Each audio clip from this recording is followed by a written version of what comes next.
Hello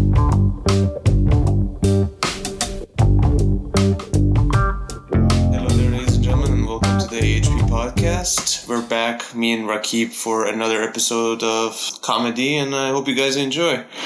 Welcome back to my closet, dude. Thanks for having me here, man. As you guys may not know, but we're in his brother's bedroom / closet / Yeah, I think we use it as a storeroom of some sort now. The issue with this place is that it doesn't actually have any windows. / meth lab. Yeah. Oh no, I wish we had a meth lab. That's fancy. So, what's been happening as of late? Depression with the new lockdown. I mean, apart from the obvious. Man, I can't stand. Have you seen the Britain has started a petition to not bring back the clock for 1 hour? What? Yeah. Why? Why? They don't want to stand another hour of 2020. It gained so many signatures. How is the country that gave birth to Isaac Newton not know how time works? They used to be great. You see, Yeah. It was the Great Britain. Yeah. Just like Persian Empire was the Great Empire. Yeah. Now I don't know what we are anymore, man. the scum of the earth. Great pistachios, though. They've taken over everything. Yeah. It's like even China has taken away our pistachios. Yeah, no. They make them in the factory in Shenzhen. Yeah, probably. It's like great, though. What are you guys known for? I'm like carpets and pistachios? Carpets, pistachios, and some other stuff. illicit wine. I don't know. Illicit wine, taking over embassies. Take it over. It's our favorite Christmas activity. You have an embassy, we'll take over it for you. Don't peek at the presents. Why is this one ticking? Don't ask. Allah Akbar, motherfucker. Come here. Oh, man. This tree looks like it belongs in the flag of Lebanon. What gives? Oh, man, Lebanon. You think I felt like I had just a testament to why this year has been really biblical. Like, yes. The explosion in Lebanon. Yeah. It was, I think this is the closest thing I've seen in modern times to a nuclear explosion. They said that it was like 1/10 of the one they dropped on Hiroshima, which is still very huge. The only way you could get an explosion that big is if you made a conventional bomb the size of a bus. Yeah, it was bad. Yeah, it was very, very bad. And the weird bit is, I felt scared watching it. Yeah, I thought, I didn't know how to feel. Like, my brain just went, Error 404, emotions not found. Yeah. When I saw the explosion. And when I read into it, or rather, at work, right, we were putting news up about the explosion because, I work in a newspaper. That's what I do. But there's a whole bunch of background information that has to be cut out because it won't fit on the paper. Yeah. So I get to read that shit. And the thing is, they don't know who bought or where the fertilizer was supposed to be going. Yeah. That's the weird thing. Like, it was transported on a ship with an owner that they don't know, and it was supposed to go to one factory, and then the factory was like, we didn't actually order this, and then another company was like, we didn't actually commission to transport this. It was another company. That company doesn't exist anymore. One of the people have already died from a heart attack, so the trail goes cold. No one knows where this fertilizer, who owns the fertilizer. Yeah. It was all this bizarre mishmash. I mean, to this day, the most recent news in regards to that was that the captain of the ship needs to be imprisoned or sued for money. And I was like, no, he really shouldn't. The ship has been there for years. And the fucked up part about it is that you have this amount of ammonium nitrate in it. And nobody thought about unloading it and separating it anyway. It was just there. Yeah, because they figured nothing would happen to it. Like they thought, oh, it's probably damp and soggy, so it's not going to explode or anything. And ammonium nitrate on its own doesn't constitute an explosive. You have to mix it with other things, apparently. I think it does. I did watch a lecture on it. It does. Like one of the biggest. It's actually the compound that will help blowing up something else. Right. But in itself and in the amount that it had, it can't be. It had critical mass in order to do that. It had enough mass for it to be like, all right, time to go, guys. All right, enough people at the party. Just go. Time to get crunk. I was previous time actually in US. I've heard of it before because in the USA, this guy who went and blew up this American dude. Yeah, Timothy McVeigh. Yeah. And you know what the thing about, he used ammonium nitrate, of course, following with other compounds to build the bomb. Ammonium nitrate fuel oil is what it's called. It's called ANFO. They usually use it in mining because it's great for breaking up rocks or concrete, and it's cheap. Right, because you don't use a high explosive when you want to do mining. It's expensive. It doesn't break rocks as well. You want to use a low explosive like ANFO, which is what he did. And he attacked the IRS building because he was sort of like a right wing fringe sort of lunatic. And had beef against the IRS for instituting usury, but.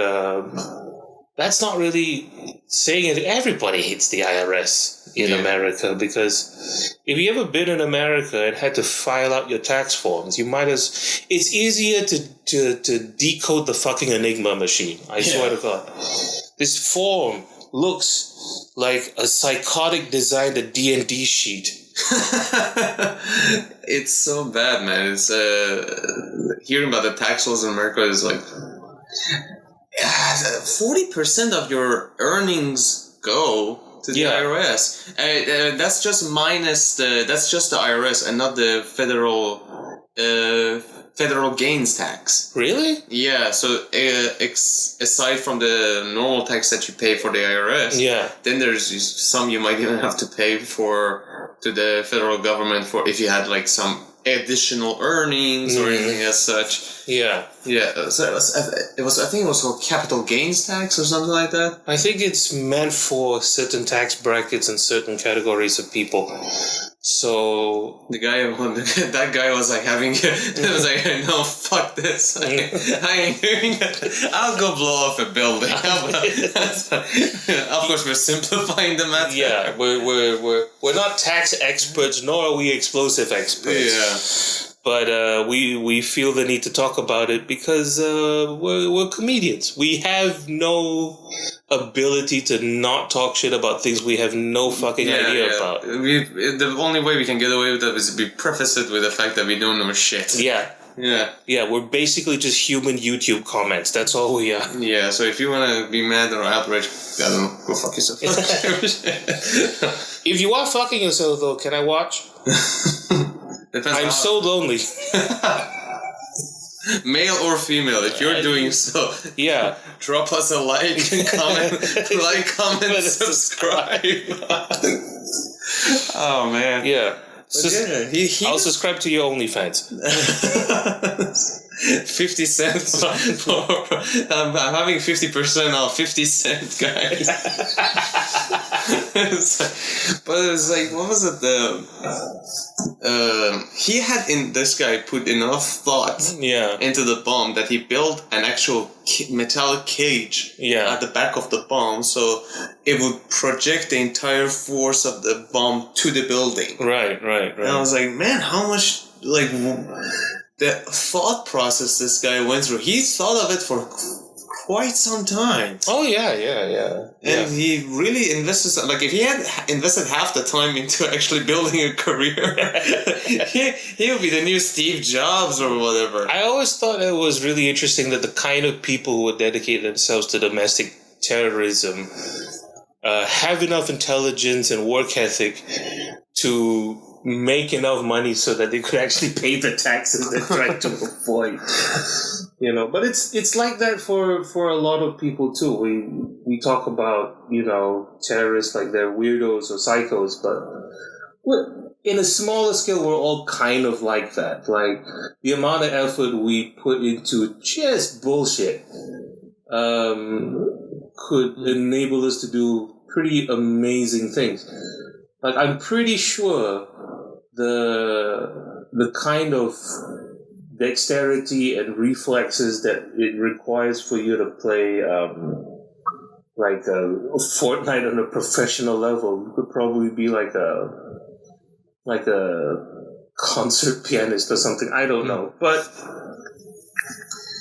you know, we use what we got for what we like. You know. Here's the thing about that you mentioned is like, I don't know. His motive was definitely not vengeance. It's even I think he was just cuckoo. Yeah. I did see this guy. I don't know if it's on Netflix now or not. There's this documentary called Tread. Have you heard of anything like that? No, I haven't heard about Tread. He's my favorite person. What? because of the genius. Like, you think this guy who blew up a building? Yeah. No, he was just an angry kid, and there was some loopholes that he went through, and he, like, if to simplify him in a sense, right? He wanted to blow up a building filled with innocent people. Really. Right. So really, in the nutshell, fuck him. Yeah. But there is this other guy who had a legitimate motive. Right. And his motive was also, the beautiful thing about it was that he really spent time to not go through what he was about to go through. Oh, okay. And here's the story. Here's this guy in one of the towns in America. Yes. Who had a bulldozer business. He was also a mechanical engineer. Right. Previously, he had if he wasn't a mechanical engineer per se, right, he had a very good engineering mind. Right. Because what he did, I couldn't believe it. Like, I had to research it to understand it wasn't a hoax. Right. And by God, it wasn't. Yeah. This guy had a bulldozer business or whatever in this town. Mm-hmm. And it's like, I think it was like 65 years old dude. Yeah. People loved him. Apparently, it wasn't. They always say that. They always say that. Every time there's a serial killer show, he seems so normal. Ted Bundy. He's so handsome and nice, and I love his yellow Volkswagen. Oh, lady, you're gonna get killed. Run, motherfucker, run, you idiot! It's always the nice ones. Yeah, be very careful. Yeah, it's like he wanted to start a business in the town that he was at, and they said you cannot start your business at this workshop that you have now, because you have to build a sewage pipeline to the main sewage line, which is going to cost you, and his place from the sewage line was 3 miles away, so it would have cost them somewhere around $60,000 to $70,000 to pay for that sewage line. Okay. And he really tried to do this, and he couldn't do it, and then he went on. And then he felt let down, and he was pretty pissed. And there is a very rich family living in that town who's been like there for generations now. Right. And he kind of went up to the idea of the patriarchy, or not the patriarchy, the patriarch of the town. Like they're the rich people here. They're determining I can't do this or not, and fuck them and all that. And he's like, all right, well, you know what I'm gonna do? He had a bulldozer. He was like, I'm gonna stop. I'm gonna sell my bulldozer. Fuck it. Yeah, okay. And he puts I'm gonna close down my shop, basically. Okay. He puts his bulldozer up for sale for a year, nobody buys it. Okay. No, not one person buys it. And he said, you know what, I realize this is a sign from God. Which is always usually how it starts. A sign from God, quote unquote, is usually not a great sign for everybody else. Yeah, God is kind of... Yeah. Whenever he brings a sign down, you better just hope it goes easy on you. Yeah. God's looking at his own sign going, I really need to hire a copy editor. This is... Here's a sign of fucking blood. Here's a sign of Fukushima isn't that a big sign. I think he's a guy... God is a guy with big fingers who's trying to press the dial button. And it's like pressing 5 of them at the same time. He's a real sweetheart, but it's just too big. Yeah, there's a problem with scale here, just a little bit. Yeah, but he did that. He became. He spent a year engineering a death machine out of this bulldozer. Oh, this. Yeah. I know about. Yeah, killdozer. I don't know if that's what they call them, but yeah. That's. I remember. When I was a kid, I read about this dude. The bulldozer. He turned it into a tank, basically. He turned it into a tank, an impenetrable tank. Yeah, they couldn't do anything to it. Yeah. He the genius of it. When I heard it, I had to stand up and clap because he was he put 2 layers of steel of a 1 or 2 inch reinforced steel next to each other and fill up the between with concrete. Right. So there's no fucking way your anti-tank rifle can do anything. No, you're shooting a building. You're shooting a building. And he reinforces it. He puts up ventilation systems. Right. You can't open it from outside. Right. You can only open it from the inside out. Apparently, once you close it. Yeah. Air ventilation. Oh, and he also has covered up the front of the thing. So technically, if you look at it from outside, you're like, how the hell is he seeing anything? Right. But he surrounded it with this guy was an original VR guy. Okay. He put cameras around the truck so he would look at the monitors. What? And he would drive using the cameras that he has placed outside of the bulldozer. So you mean to tell me a 65-year-old, I'm assuming schizophrenic was the original Iron Man. Original Iron Man ain't got shit on him. He was probably Iron Man's dad. I won't be fucking surprised. He did that shit. He really did it. And he also put up holes to have what's it called? These armor-piercing sniper rifle. Yeah. And through these holes, so he would shoot at different targets. And he went and wrecked the entire town. And he had he had a shit list, so he never hit anything just to hit something. Yeah, if he's going to a building, he had a purpose. He goes and wrecks that family business place. Yeah. He wrecks, I think he goes to the library. I don't know why. I think it was at the end of this thing. And he had put a lot of, he had reinforced gas tank. Yeah. So he would not run out of fuel. Right. The fuel tank. Yeah. One of the cops jump on top of the thing. He can't get in. Oh. One of the cops jump on top of it, and he was like, I was on top of it, and I started shooting at the air ventilation system. Nothing was happening. And at the end, I realized I'm just on top of this thing going for a ride. And eventually the thing that became his demise was that he went over a building which had a basement, and the weight of it went down, so he couldn't get out anymore. And it was already running out of fuel. Right. And then he shoots himself. Huh. And they all lived happily ever after. Here's what I find really fascinating about this dude, because clearly a bit of a monster. Yeah. But also, how extra is your terrorism that you think to yourself, I could make a bunch of bombs, but that's just too basic. Yeah. I'm going to go Mad Max Fury Road on this. Lovely day. Witness me! I'm gonna die gloriously on the Fury Road.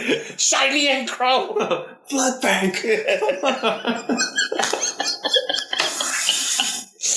Oh yeah, I had a bunch of friends over, and for some odd reason, we were all discussing how we would want to die.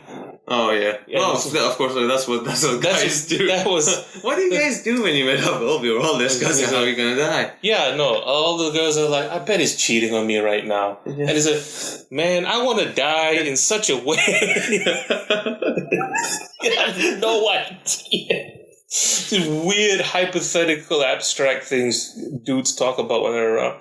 And everybody's like, I just don't want to get Alzheimer's or, die slow, And I'm like, I want to die in an explosion of my own making, preferably midair.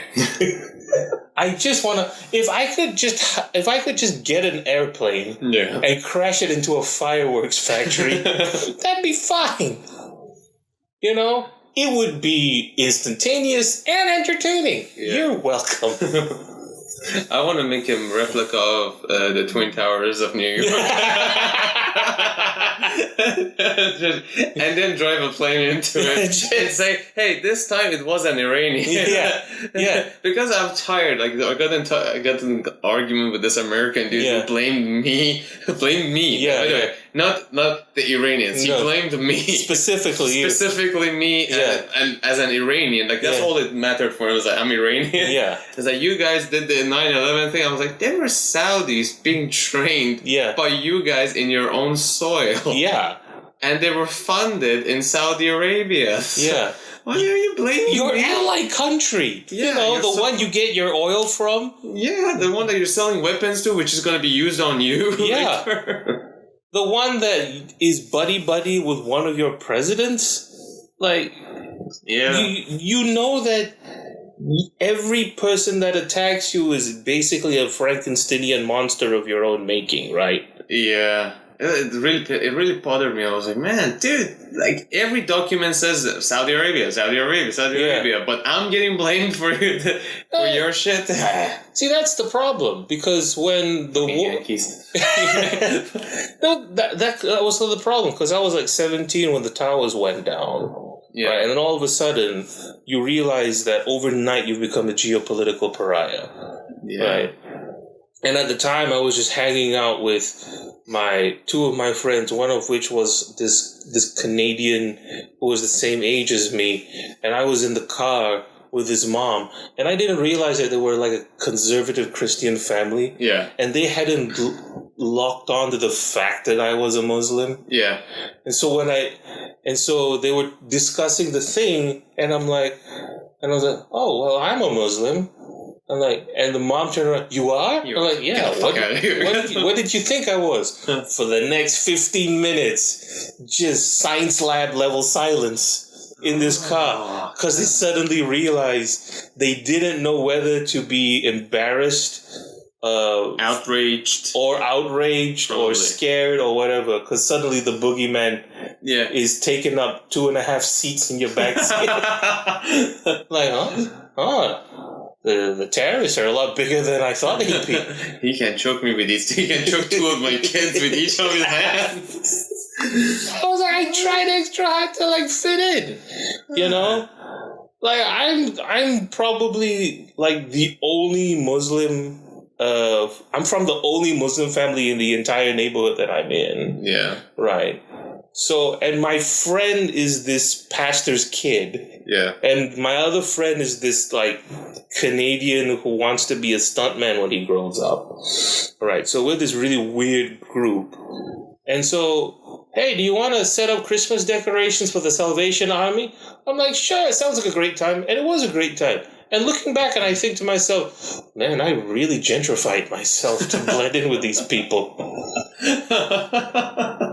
I have no idea, man. Yeah. There's this weird brand. I mean, it doesn't have a good rap anymore to say you're a Muslim or anything. Unfortunately, it's a bit taboo to even say it because everybody's like, well, what the fuck do you mean? I'm like, no, it's... The second you say that, it comes with this whole bag. The fact that the recent news, the guy had his head cut off by a fucking Russian. Because he showed a picture of the Prophet Muhammad. Caricature. Now there's an interesting thing. That dude technically is a Chechnyan. Yeah, Chechen. He's a Chechnyan. And Chechenyans are some next level people. Yeah. Right? They got snow in their veins. Yeah. They cannot... I honestly think that in order to kill a Chechnyan, you need to make a pact with the devil or something. It doesn't... it's a region where conflict is kind of... You can find conflict as a DNA in the fucking system. Right. It's either you've had it or not. Yeah. It's I always explain to people, no, you need to understand. He's not a Russian, he's a Chechnyan, and a Russian will correct you twice.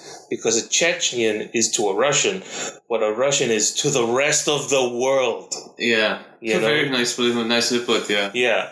You think a Russian is intimidating. You've never hung out with a Chechnyan before. Because even at their friendliest, you think, this motherfucker's going to do something crazy. I just know it. Like... I went to an Islamic university, right? Yeah. Because affordable. And the thing about Islamic university in Malaysia is that because it's all English speaking, it's secretly liberal in the humanities, and the rest of the faculties don't like it. So we're these bunch of hipsters just discussing themes of sex and violence in Jane Austen or whatever. And they're like, what the hell are they talking about? We're sitting. You can't do anything about it because it's a part of the syllabus, whatever. But, for the Arabics class, I had Chechen classmates, right? And these dudes just would not let up clowning in the back of the class. Just every single session, I'm trying to figure out, verb declensions, and these dudes are like, but they're fun people, right? Very fun people. And then one of them missed a midterm exam. And without any kind of emotion or drama, explained to the lecturer, I missed a midterm because I had to go back to a grandmother's house. Really? What happened? The government bombed the house? And the house is gone, so the government is trying to give me new house because bomb destroyed grandmother's house. So I have to go back and do, paperwork for grandmother. Oh my God. He's describing it like he lost his pencil. And I'm like, it's just another Tuesday for this motherfucker, isn't it? Yeah. Wow. Okay. It explains, and people are saying, why are Russians, for example, why are Russians Russians? Air quotes. Yeah. Because, you need to understand, that's a region where if you're not strong, you better be smart, because if the environment doesn't kill you, the government will try to kill you, or other people will try to kill you. Right. The cold itself kind of becomes this filter for quality. Yeah. And the quality is either your brains or your physicality. Yeah. That's why you see so many great Russian authors. Yeah. You see so many great Russian lawyers, journalists. A lot of great minds come out of there. At the same time, you have a lot of great Russian athletes. Yeah. Now imagine you have an army of Russians. Yeah. No, if you tell me I have an army, I'm like, fine, whatever. And you tell me again, they're all Russian. I'm like, fuck it. No, fuck this shit. I'm not dealing with this shit. It's they're strong in the bones. Term. And Chechens are interbreeded with the Russians. Yeah. But at the same time, I don't remember when Chechens didn't have a conflict. Yeah, that's true. Some sort. Yeah. And what we have now, Dagestan, right? Yeah, of course. It's they're almost similar to Chechens in a very sense. And Khabib Nurmagomedov, the UFC fighter, is from we know Khabib. Yeah. He's a Dagestani. Yeah, I'm looking forward. He's gonna have his match on Saturday night at Qatar. Yes. And here's the thing, his friend, this guy was like, hey, let me come and journal your hometown and everything. Right. And he was like, sure. And the guy stayed with them. Yeah. Khabib gave a key to the guy to his room, and he was like, you stay here. And then he just said Khabib told him, don't go out at night. If really Habib Nurmagomedov tells you, don't go out at night. Yeah. You stay the fuck in. If it's scary for him, risky for him, what the fuck would it be to you? And like just for him, like, so just show you that there is someone tougher than Habib, far more scarier than him, that are going to be there out there, and he doesn't want to have anything to do with it. Yeah, no, the Dagestan is essentially a Russian concentrate. Yeah. But it's compounded by the fact that they're basically an ethnic minority, which is something you also don't want to be in Russia as well. And you have a reputation of being a martial culture, right? And if you buy into that myth, it amplifies the need for toughness and whatnot. So yeah. Well, I don't know. It's just like when things are not dangerous or tense, they're a lot of fun, right? Weak people emerge. Weak people emerge. You just have to keep up. That's it. That's a problem with antibiotics. It's like I believe firmly that I should not be alive. Today. Same. If I was born 500 years ago, I'll be dead. Yeah. I'll probably be dissolved in the womb long before I'll even be considered. My mother would reabsorb me for the nutrients. Exactly like that. But it's like, I mean, like I heard about the tale of like a baby being born in Russia. It's like they're born, they like put them in the snow for 5 seconds after he's born. So his body gets acclimated with the temperature of the surroundings immediately before it actually moved to back inside. And then like they feed him a bit of vodka actually. Of course they do. Why wouldn't they? The doctor was like talking is like give him every day a teaspoon of lemon. Yes. And then just slowly increase it. And then slowly like they put up a little bit of add a bit of vodka to it. I don't know why. I really don't know why. I guess it helps the baby sleep. To be a true Russian, you need to be able to drink vodka because those sons of bitches. There was this girl. There was this girl who came. She was from Kazakhstan? Oh, yeah. I am very familiar with Kazakhs. God, they're beautiful, aren't they? It's distracting, because I used to be a teacher in this English school in Banda Utama. Ooh, you were a teacher. I was a teacher. And you were how bad do you want to say plus? Yes. I got an A. He gave me a D. No, just... I give you the A. You get the D. Come on. No, but it was very sort of like...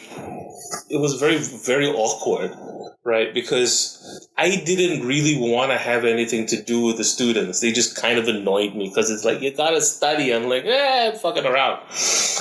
Right. And then the Kazakhs came in. Right. And just the way you sentenced that. They were all fucking around. And then the Kazakhs came in. It really did feel like that. The Red Army is here. The tribe has arrived.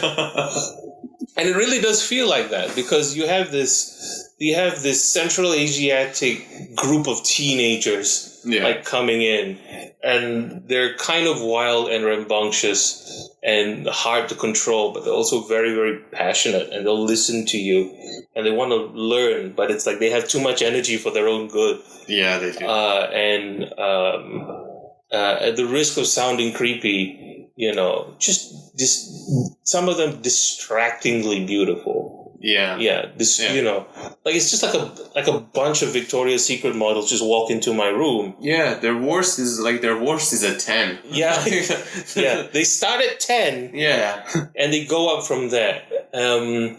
But you don't want to see a 1, no. No. Or a 5, because anything below 10 for the worst is just happen to be a mutant. Yeah. I've seen I've only seen 2 ugly Russian women, and they're all come out of Chernobyl. Holy shit. It's very weird. It's it's either you're amazing or you're borderline. Yes. But yeah. This one is beautiful. This one breathe for strength.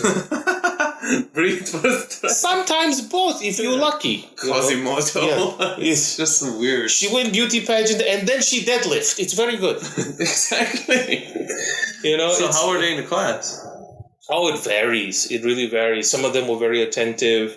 The boys were constantly fucking around. A few of them were almost too smart for their own good. And what do you mean by that? They get the lesson really quickly, and that would give them license to just fuck around for the rest of the class. So you're you gotta pay attention. There's more to this shit. So I would constantly distract them with riddles and shit. I would play this I Spy games with them to see if they knew the name of the object in the room or whatever.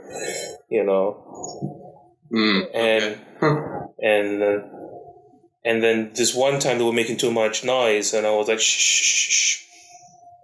Hang on for a second. And they were like, what? Shh. You hear that? Do you hear that noise? What? That's the noise of people paying attention. You should pay attention. Okay. And it's Mr. Raqib is always very grumpy. Yeah, because you're all incredibly beautiful and I can't do shit with you. No, it's just... At the same time, pay attention for God's sake. No, actually, it's the complete opposite for me, because it's this point of where, when a person achieves a level of attractiveness that is too high, they suddenly become completely unsexual to me. I understand what you mean exactly, because you kind of go now looks like I'm looking at a painting. Yeah. Right. I like to look at you. Yeah. That's it. Yeah. It's this now you're just an abstract concept. Yeah. Right. Appearance-wise, you're this ideal that I can't even think of you as a human being anymore. You're this work of art. And it's I can't think of sex any more than I can think of wanting to put my dick in the Mona Lisa. It's impossible, right? I have friends in real life who are like this, who are just so gorgeous. They don't even register on the radar anymore. Yeah. Because it's what is the probability of this happening? Yeah. Right?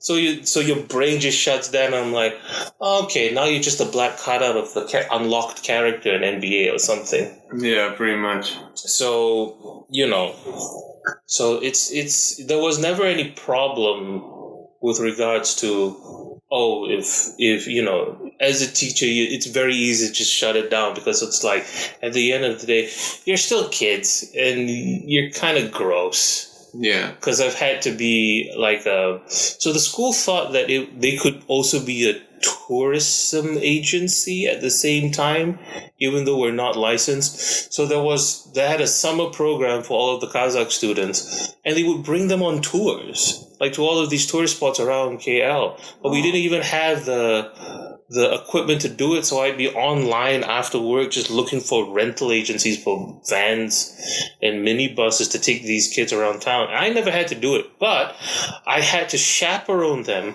while they were being lodged in some random mansion in Shah Alam or something, because that's what the boss could afford. This is even before B&B, mind you. Right, okay.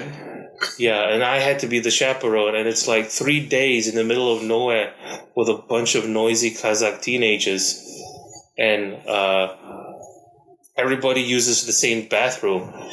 And I'm it's very apparent that you're all just a bunch of children. So it's you honestly can't be attracted to anything. It's really weird. And it sort of shuts you down for wanting to date anyone else at all, because it's like, if I have a kid, it's going to be one of those. I don't think I want to do that. Yeah, it's going to be too much trouble. I think I'm permanently turned off. Yeah. For the rest of my life. What was it? The university that I went to is like, it used to bring a considerable amount of Kazakhs. Oh, yeah. Considerable. Like, suddenly, like, you look and you're like, where did all these Kazakhs come in? And they used to have, like, you said like Kazakh tours, but like you would know when the university is going to have a new batch of just Kazakh students. Really? Because the preparation was a little different. Oh. Yeah, you would see a little bit more formality, a little bit more welcoming. I still don't understand why there was such a huge attraction from Kazakhs to Malaysia. I know there was some political backing to it, which I'm not willing to really 100% get into, but I think you know what I mean by the... Yeah. There was some... We had a notable, not to name names, but we had like the daughter of a very notable politician was married to a very notable Kazakh. Yeah. So the diplomatic relations were established in the medieval way. Yeah. Allegiances through marriage. You married my daughter. Yes. And now kingdom shall be one. It's all very, very old-fashioned, actually, come to think of it. Just two nominally Muslim kingdoms just marrying their children together, and now trade routes happen. Exactly. It really went on just like that. And, I remember, and Kazakhs are like, it's right next to like border with China. And so it's like you have this like Chinese mixed with Russian, so it's like you just suddenly see this incredibly beautiful girl. Yeah. A beautiful woman who like have the essence of like China and Russia with the liver of a Russian. Yeah. With a Russian liver. Because I can't keep up. I can't. Yeah. These people are nuts. I became friends with one of them, and we went to this club in... Not a club, it's just a pub. Right. That was your first mistake, drinking with a Kazakh. Oh, no. Here's the thing. Yeah. I was smart enough not to do that. Okay. Good. Yeah. Okay. Is that falling? Want to bring it down? Yeah. Bring that down. Just a pillow. Yeah, just put it down. Sorry. Okay. I think it's a pillow. Might be a sex doll. I don't know. I won't be surprised. It's a huge one. Yeah. They're pretty interchangeable, you I need think. 5 pumps for that. Washing's a bit more complicated.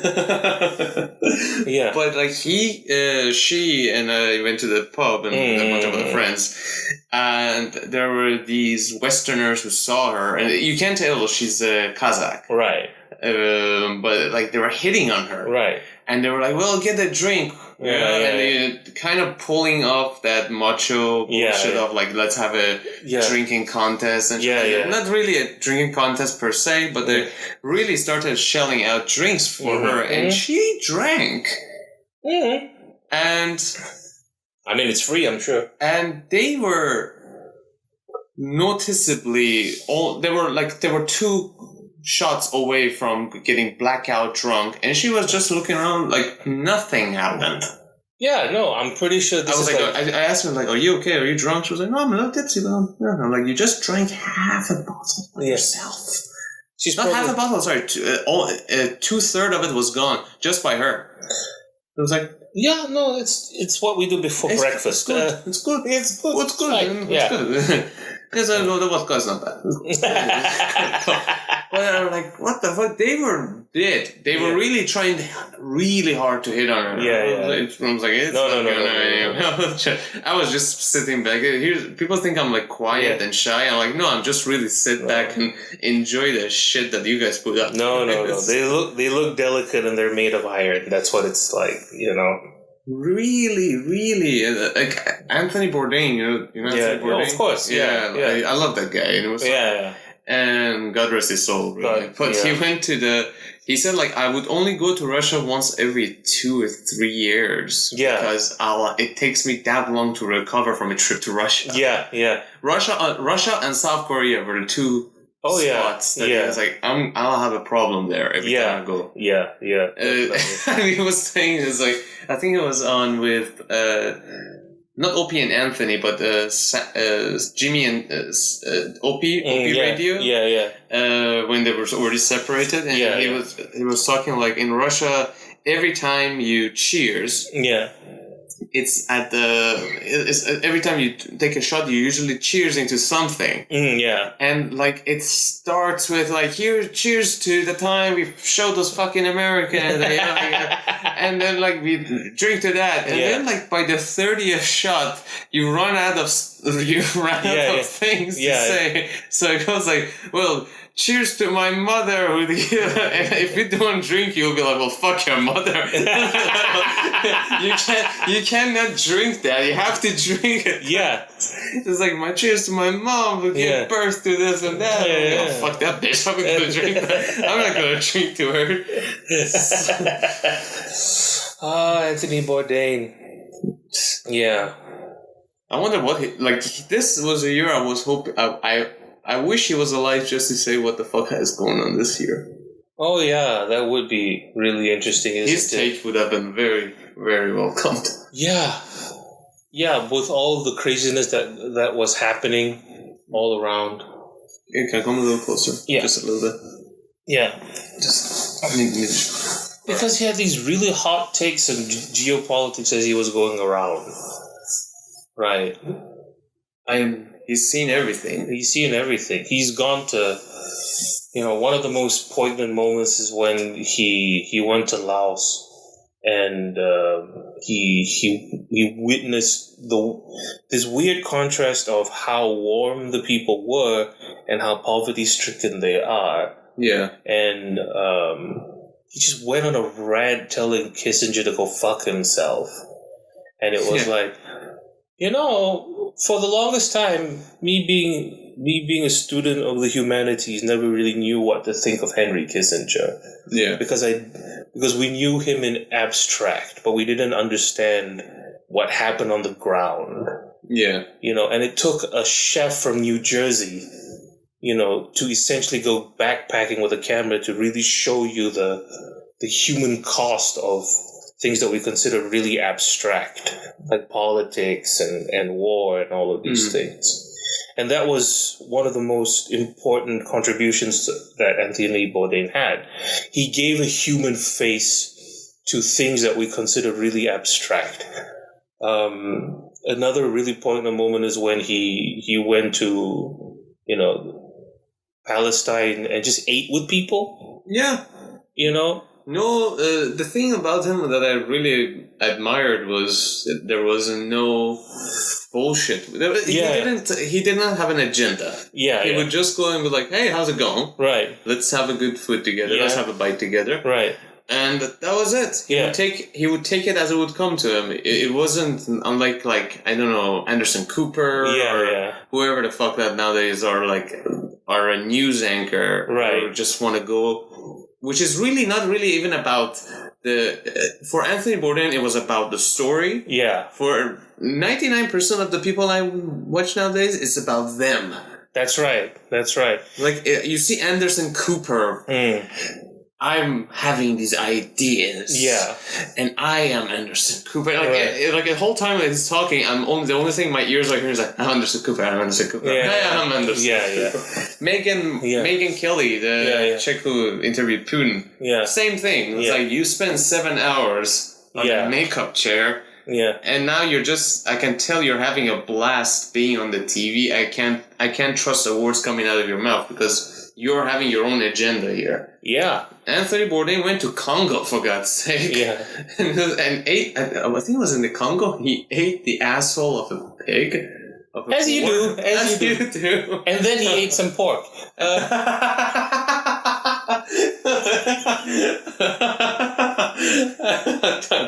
Never got the number. He went all the way to Congo just to do that. I am a terrible human being. Yeah, he was in Paris. It was like, I missed that pork.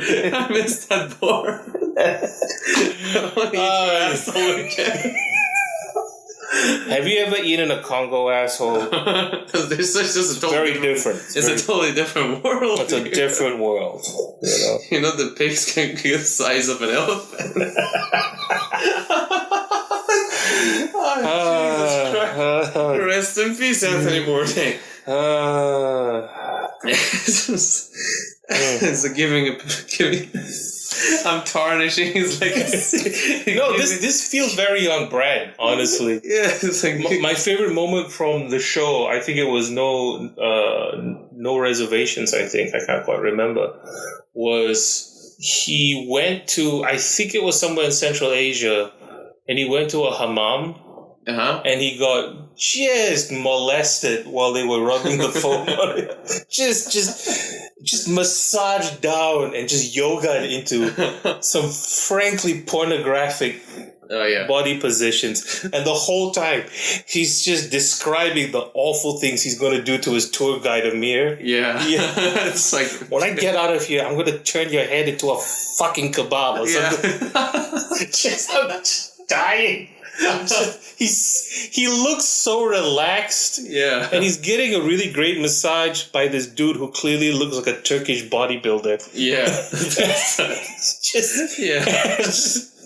You can hear his agony. Yeah, he's just like... And he was a great writer. I think I've read all of his books. Yeah. I think except one. Yeah. He has a one that's coming out now after his death, which is being edited. Right. But I think, don't take my word for this, but he's really knew how to monologue it and how to really write proper sentences that really meant a message, have a proper message to it. Even when it comes to something as simple as describing a food. Yeah. The way he would describe it, and then the taste of it, you would be like, oh, I know. I can imagine this. I think but he loved it. Yeah, no. What's really interesting to me is how this again, a chef from New Jersey had the same kind of insight and poetry as someone like Hunter S. Thompson. Yeah, and he loved Hunter S. Thompson. I think he modeled himself after Hunter S. Thompson. Did you read Hunter? Have you read Hunter? I've read, yeah. I haven't got to him yet. Yeah. My favorite thing about Hunter S. Thompson is that he's basically kind of a libertarian hippie that likes guns. Yeah. And cocaine, and then, and then his idea of journalism is to essentially become an honorary member of the thing that you're supposed to be objective about. That's gonzo journalism. And it is the most insane thing you can do. And I don't know, I think a part of me just envies that. Like living your life by your own terms. Not just by your own terms, but also sort of embracing the chaos that life is and somehow surviving. Yeah, to be honest with you, I envy that too. Like, I was talking to a dear friend of mine I was like, I wish I had half of that sort of mentality. Yeah. Because like Hunter S. Thompson, for example, even Anthony Bourdain, I won't be able to tell that because I feel like he was a journeyman. He wasn't. Hunter S. Thompson was like it's more like, it's weird way to put it, but it's like Hunter S. Thompson was a place himself. Was the destination of you can be this. Yeah. Had its own characteristics completely. Yeah. And there was no way he would change in any way because of it. Yeah. Anthony Bourdain was more like a wanderer traveling around while having some attitude from Hunter S. Thompson. He would really go hard in a party and everything, which I do think it contributed to suicide. I do have my theory on his suicide. But like that idea to be like, I am going to be like 100% this fanatic of I'm going to do drugs. You know, have you read Hunter S. Thompson's daily routine? Yeah, I have read his daily routine. I'm trying to understand how the hell he survived doing that every single day. Like just eggs Benedict and cocaine and then shooting guns and then more cocaine. It's very weird. It's like he lived the life of what I can only explain as like a drug cartel don. interspliced with almost an entry-level country club member, but also somebody who is like a hippie with money. Yeah. Which is really weird, you know? Yeah, a hippie with money. That's a nice way to put it. Yeah. Like, let's read for the listeners, Hunter S. Thompson's daily routine. 9 p.m., start snorting cocaine seriously. Before it was just casual. Now we're in the big leagues. Yeah. Wait. Where did it start? I'm pretty sure he asked the same question. Sorry. Yeah. I went to the wrong place. It doesn't start with the cocaine. 3 p.m. rise. So his days start at 3 p.m. 3:5 p.m. Shiva's regal with the morning papers plus Dunhills. There you go. 3:45 cocaine. Okay. You need to wait 45 minutes after you've woken up to consume cocaine. Yeah, no. Do it responsibly. Do it responsibly. Yeah. Have it in moderation. Yeah. 3:50 another glass of Shiva's plus Dunhill. 4:05 first cup of coffee Dunhill. 4:14 cocaine. Yeah. See, there's 30-minute intervals between each cocaine session. 4:16 orange juice plus Dunhill. 4:30 cocaine. 4:54 cocaine. 5:05 cocaine. 5:11 coffee Dunhills. I like there's the orange juice in the middle. Yeah, you need to have a bit of orange juice. Yeah, just a little bit of vitamin C. And then some vitamin C. That's the one. You need to have a moderation, like vitamin C for grown-ups and vitamin C for pussies. If you're a fucking pussy. So you need to have it. You have a yin and yang, basically. They call the yin and yang of the C word. Yeah. They're both growing trees. It's fine. It's organic. 4:54 cocaine, 5:05 cocaine, 5:11 coffee and Dunhills. How many does he smoke? It was the 70s. They smoked non-stop. That's not the fucking excuse. 5:30 p.m. more ice in the Shivas. Yeah. It's hot. 5:45 cocaine, etc. I don't know what etc. is, but I assume it's just more cocaine. 6 p.m. grass to take the edge off the day. Oh, now you do the grass? Yeah. Hunter, now? Yeah, you need a bit of weed to ease off the cocaine. I just gotta float, man. I've been flying too high. I need to come down a little bit. One of the Craig Ferguson, you know? Yeah. I love Craig. I love Craig Ferguson. He said I started taking heroin to get to get off cocaine.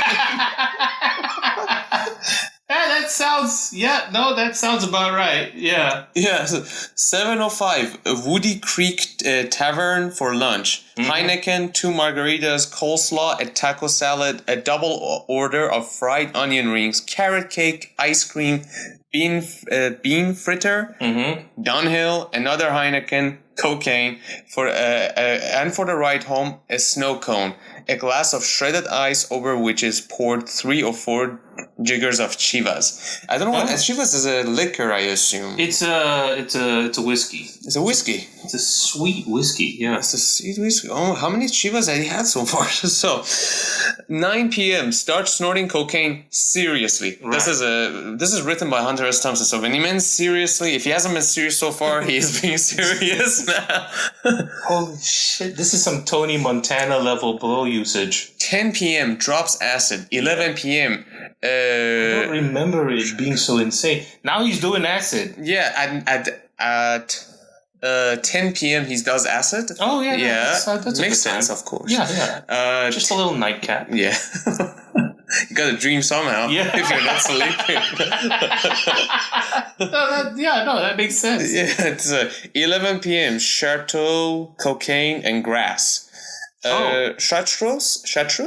How do you read this? Chartreuse? Yeah, chartreuse. I think it's like another drink. It's a liqueur. It's a liqueur, yeah. I think so. 11:30 p.m. cocaine, etc. 12 a.m. midnight. Hunter S. Thompson is ready to write.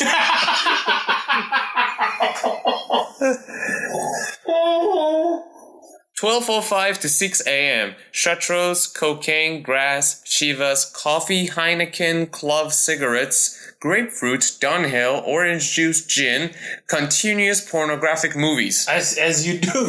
You need to keep the blood flowing. You know? So you do the cocaine for the blood to go up. Yeah. So then you watch porn to bring the blood down. Yeah. Just even it out. Yeah, even it out. It's good to unclog the artery somehow. Get your cardio in. Get your cardio. He was known for having a very strong right hand. 6 a.m. A hot tub, champagne, Dove bars, fettuccine alfredo. 8 a.m. Halcyon? What the fuck is that? What is it? Halcyon. I have no clue what that is. Halcyon. Sounds 8:20 a.m. sleep. I think it's a sleeping pill. Halcyon. Yeah, it sounds like a sleeping pill. Yeah. Yeah, then he sleeps because he wakes up at 3 p.m. So yeah, I assume he needs something. That's enough sleep. Well, all of that culminated to him deciding to end it. The funny thing is, this makes me feel better about myself. Because if you're a copy editor for a newspaper, this is what your sleeping patterns look like anyway. Like you will go to sleep when the birds start chirping outside. And then you will wake up just early enough to get ready and go to work at 4 p.m. Crap. Yeah, no, it's not great for your health. But it's not as if you can sleep by the time you get back. Because I don't know about the rest of my workmates, but I am just mainlining coffee. Like my life depends on it throughout the work. Because I desperately want to stay sharp throughout the work. Because any slightest mistake and somebody upstairs with a paycheck that would make mine look like a donation will throw the weirdest hissy fit.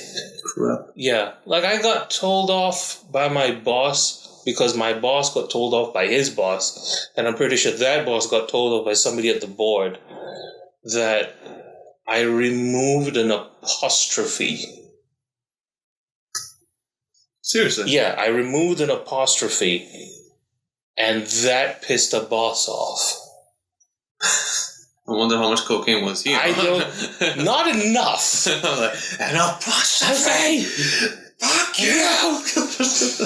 Start throwing an old typewriter through it. How the fuck do you even have that thing? We all use computers now. Yeah, no, it's. I relate to the lifestyle because... And I don't know about you, but this is just a thing creative types do. Yeah. Yeah, like your sleeping patterns are garbage. Oh yeah. Because you can't sleep at night, your thoughts are racing. Now you're doing a stimulant all day long just to keep yourself up. And your eating habits are just atrocious. And you work at hours where other people are just in REM sleep. Yeah. There's something about, especially the nighttime, like, I know personally any good idea I have is either comes like at night when the city is asleep, and if I'm awake, I can think a lot better, though I will feel like shit physically, so I desperately look for sleep. Yeah. But during the day, I know my brain does not have that zinger to it. Yeah. And it sucks, really, but I've kind of managed to make it work somehow, bring it back. Yeah. By having a much more trying to have a better schedule. Right. And but I know, like, from 4 after I can actually 4 p.m. after is when the clock started to move a little bit, and I can actually start kicking, basically. I think that's the reason why all comedy is done at really late hours, because it's the only time the average comedian will be awake. And it's not just because people are getting off of work. Like, in other parts of the world, the comedy goes on until midnight. Yeah. You know, after midnight until 2 a.m. And I think that's just the time where creative people do their best work. It's really weird, actually. Yeah. Last night, I couldn't sleep at all. I'm just having a staring contest with the ceiling, basically. Why? Because my sleeping patterns are completely screwed up. I was doing a ton of coffee from 4 p.m. until midnight. Shit. Yeah. So you were at work, right? I was working from home. But I had gotten reprimanded for the mistake an hour before work, so I'm already anxious. This was a recent... This was yesterday. Oh, the apostrophe. Yeah, the apostrophe. The apostrophe catastrophe. And already I'm just like wired as shit, and I just don't want to make mistakes because I'm terrified that people think I suck and say so behind my back. So now I'm doing copious amounts of caffeine and not eating until midnight. Shit. Because I'm working. I'm working until like 10:30, 11 o'clock. And it's only when I finally go to bed around 2 a.m. when I'm finally rested that I can think. But then I don't sleep because now my brain wants to do all of the creative thinking it didn't get to do while I was working. Crap. So now it's hungering for stimulation, and it's hungering for like playing with the thoughts I've had all day. And one of the interesting things that I thought up while I was awake was just this thing of where I was just thinking about my childhood and, you know, how it's turned up to this point. Right? Yeah. And I thought it was really weird. And we're talking about adventurers, right? Hunter S. Thompson, Anthony Bourdain. We talk about the cultures of Central Asia, you know. We talk about Kazakhs. We talk about Dagestanis and whatnot. Yeah, right? we're going around. We're going full circle. And I was thinking about how it seems really cruel and unfair that education in general nowadays will have you sit in a room for hours on end. Yeah. Right? To learn about the world. Doesn't matter if it's science or geography or history. They make you learn about the world. But they keep you in a room and don't let you out into it. Yeah. Yeah. I think that's very weird. That's very paradoxical. Like, they want you to learn about the world, but they won't let you have any part of it. And I think that's just really sad. And then you go throughout life doing the exact same thing until you're a young adult. And by the time you're a young adult, you only have a brief, fleeting amount of time to actually apply the things that you've learned about the world when you were just stuck in these tiny rooms staring at books.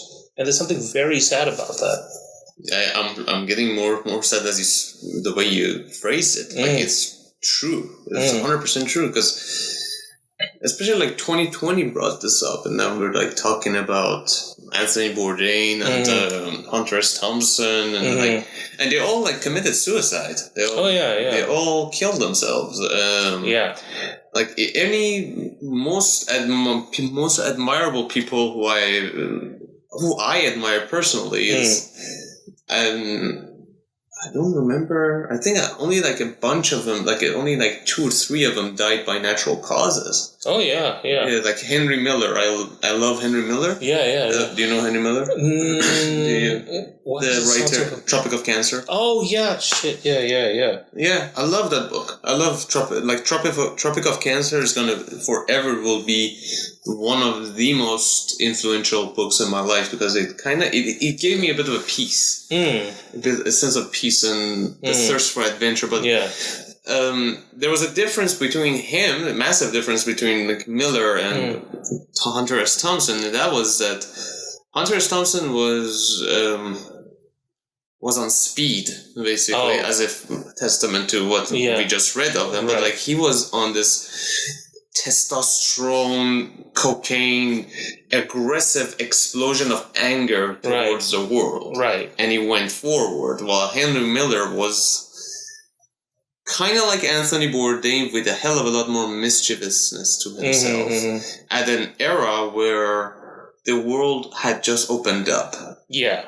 Not just like in his book, Tropic of Cancer, I recently finished his book. It was called Paris 1928. I'm mixing up the name. That sucks. But yeah, it was a very beautiful book, because he was talking about his journey through Paris when he just landed in Paris. And when I say he's like a wanderer, in a sense, like he has such a joy for the misery and the riches. He was talking about the time that his apartment was empty. He was broke. He couldn't find food in Paris, but he loved Paris so much. He was like, he would say, "I wish I was a Parisian, like a Parisian, Parisian." And he said, "I found a piece of molded cheese and a hard bread in the trash, and I had such a joy just eating that." But he wasn't talking sarcastically about it. He was actually, in his interview, he was talking about like, it was such a joy eating that. And I was like, how would you do that? How would you be? But like the thing about him was that he had this insane thirst of it, that he went around and he experienced the world. Right. They didn't give a shit about half the thing that people talk about nowadays. Like if he was alive nowadays, it would be like, the fuck are you guys on about? Yeah, no, it's very weird. Like now when people travel, they put it on Instagram and on Facebook, and it becomes a bit of a flex. Like doing the holiday, doing the scuba trip, and doing the standard checkpoints that has already been placed for you. It feels like a status symbol. It is. Right? It is a status symbol. It has become a luxury to have that. Yeah. Is one of the best parts I was talking about in the book, and sorry to cut you off on that. And I was like talking about the time that he said, I didn't find Notre Dame that enticing when I saw it. Yeah. Because I think too many eyes looked at it. Right. Then he mentions a chapel who I didn't even heard of before in a cul-de-sac street in Paris. It's like at the corner. Yeah. And I was like, I found that there was like a small chapel there. It was much more beautiful than Notre Dame. Yeah. But that also gives a sense of like, I went and I explored while you guys are all talking about this thing that's seen the whole time. Right. If you open yourself to an experience and just seek it for yourself, you might find something a hell of a lot more interesting. And like nowadays I'm here, like part of a depression that I felt is like how many years do you spend studying on average an individual? How many years until they get the degree? How many years roughly do somebody studies? Well, it's 11 to 12 years in school, and then about 4 years in university, and then maybe matriculation in between. So yeah. Oh my goodness, it's like 17 years. 17 years of your most important years of your life. Yeah, you're cooked up to follow a system that you didn't even ask for, really. Yeah, to be prepared to go from one room basically to another and do the same thing, but instead of like learning, now you have to like make what you've learned a trade and actually earn living on top of it. And the best years of your life, with all of the strength and energy and ability to heal, and all of the alertness and all of the openness and all of the mental stimulation that your brain craves. And all of it is just in dedication to a system of profit. It feels very weird and wrong and unfair. And I know people have mentioned this countless times already. Yeah. Right? But when you really think about it, it seems like a weird cruelty that we are manufactured with a great machine. That is the economy and the society, and it's become very apparent now in 2020 when you cannot go anywhere and you have to do nothing but work, right? Because that's what's happened recently. Now they're telling people, okay, you work from home because going to work is unsafe, and everybody would prefer that. And there was this huge hesitation to have proper measures at all because they were afraid the economy would collapse, but that would end up killing people. But you can't have the economy collapse even if people are dying. That's the value of human life, right? In the face of a dying economy, a single human life is worth nothing. Nothing at all, really. Right. There's this, as you mentioned, like you have to serve this machine that you, as I said, you didn't even ask for to be You didn't part even of. ask for, yeah. And 17 years. Like, I want to do a study on when did the new modern, what we're doing now, basically, and Right. like what our children will be most probably. Our children is going to have it even worse than us, most probably. Yeah. The new education system, basically, that you have to spend. Like, I remember. What I used to, what my school had was like, okay, you learn your language, which is you have the language class. Yeah. Then you had the mathematics. Then you had the essay writings. Yeah. Then chemistry, biology, physics, and Arabic. Yeah. Some schools, not some schools, like some countries have that additional language. Sure. Even here. Yeah, Malaysia, you guys also have Arabics. It's just a difficult language. Yeah. Arabics. What else was there? Chemistry, biology, physics. Then there's obviously geography and history. And it's like you have to cram all that amount of information into your head from 10 o'clock in the morning, which is like it basically looks like a full-time job, but you're paying for it. And you have to cram all that information into your head. Yeah. And you're fucked. Yeah. Here, looking back at it, I'm like, which part of that am I using now? And it's not just using it. You see, that's the problem. A problem I have is that none of it really. One thing the schools need to prepare you for is not work. It's to live properly. Yeah. And to think properly and to be able to articulate a thought. Yeah. They've done none of that. Yeah, we've had to essentially teach ourselves to think, and application is wanting. And I know there's a lot to learn and there's no time to apply things. And it's even worse if you live in like a Southeast Asian country with strong influences from East Asia, because now it's a cram school mentality. You have to get your straight A's. After school, there are tuition classes, right? Yeah. So now you're having extra classes so that you get your A's, whether that'll work or not. You are terrorized into learning things, which is why to this day mathematics gives me anxiety. Me too. Yeah, right? Because it's not that I don't like math. My favorite show on TV was Numbers, for crying out loud. But, I remember getting yelled at for getting my multiplication tables wrong. I remember getting yelled at for not knowing how to do basic algebra. Me too. So it's like, I can't do the thing because it makes me scared now. And it feels really sad because I could have used these skills in the real world, but I never got to go out into the real world and use these skills. Like, if I learned geography, I would have liked to go outside. If I, learn chemistry and physics and biology and math, I would have liked to build something, but I never got to. Because there was never any time, because there was too much time dedicated to just getting the grades. And then they make you do the co-curricular activities, which you don't want to do, but if you don't do, you get punished and penalized. So you join the scouts or the cadets, and then you join a club. And the one thing that I enjoyed was, music and drama society, because that gave you the license to just cut classes. Yeah. Yeah. Yeah, I know. And now you're like stuck. Like 2020 made everybody realize their inadequacies in life. The parts that you've screwed up. Or you didn't even screw up. You didn't have a chance to work on it. Yeah. Like what the 2020 made me question every choice I had in my life. Right.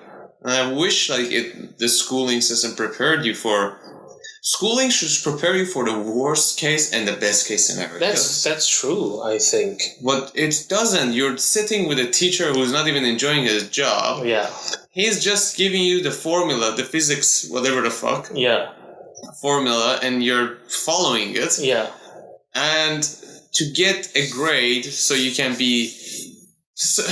basically be eligible to get a piece of paper that is going to allow you to get a job after that. Right. Supposedly, which is now even less and less important. Yeah.